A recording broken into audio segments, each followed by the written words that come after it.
مولا سبھی اور کیا چاہتا ہے، بس مغفرت کی عطا چاہتا۔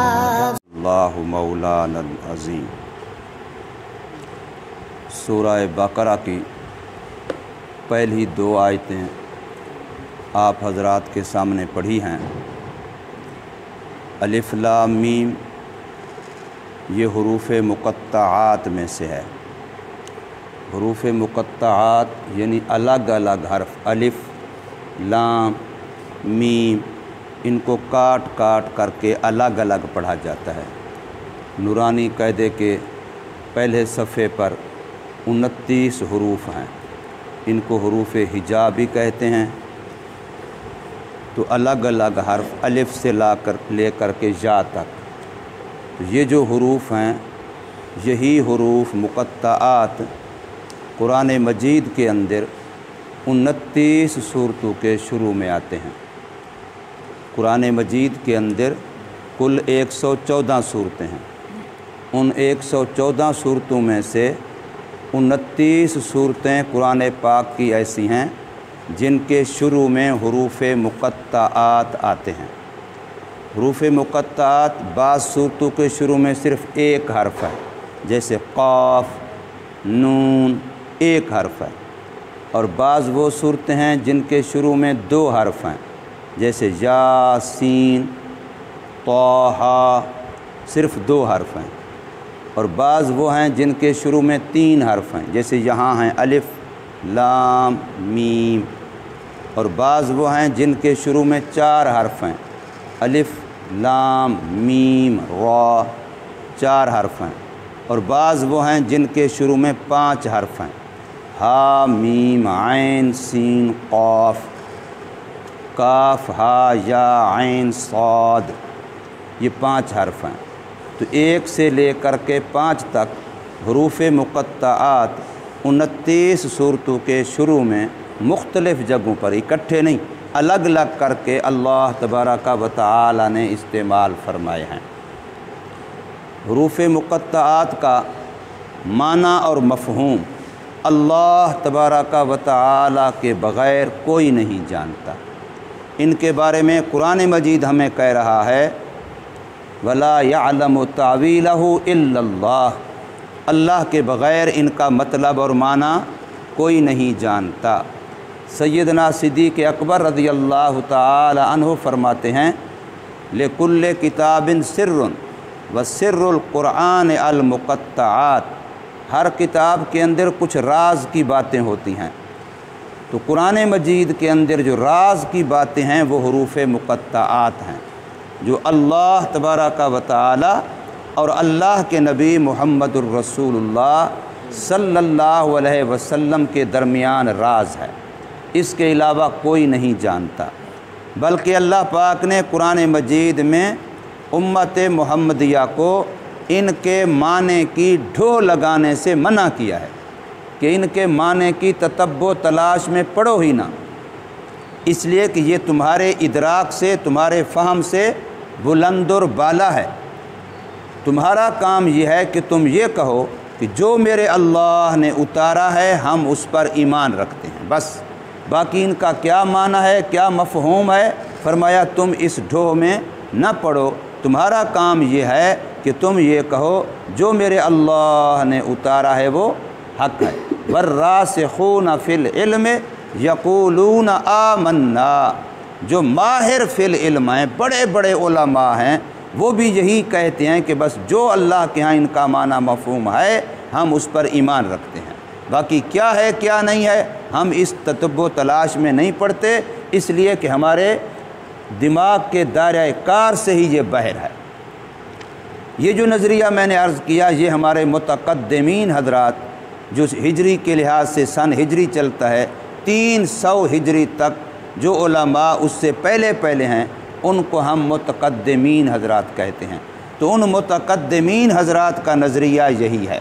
جو متاخرین حضرات ہیں 300 ہجری کے بعد والے، انہوں نے ان کے کچھ تعویلات کی ہیں، کچھ مفہوم، کچھ مطالب بیان کیے ہیں۔ وہ یہ کہ کچھ عقل پرست لوگ ایسے پیدا ہوئے جیسے معتزلہ